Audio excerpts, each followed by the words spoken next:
ভবেতে আসিয়া মানুষে করিলাম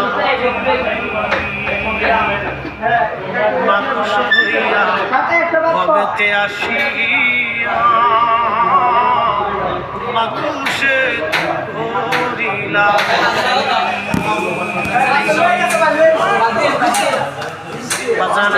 খুব মনোযোগ দেন। হযরত ওমর রাদিয়াল্লাহু তাআলা আনহু বলতেছিলেন, যুবক দাঁড়াও, তোমার প্রশ্নের জবাব আমি দিব। হযরত ওমরের চোখ বেয়ে বেয়ে পানি চলে আসছে। সাহাবীরা মনে করছে ওমর বুঝি বেজার হয়ে গেছে। আমরা বলে মসজিদের মধ্যে মারামারি লাগতো, ঝগড়া লেগে যাইতো।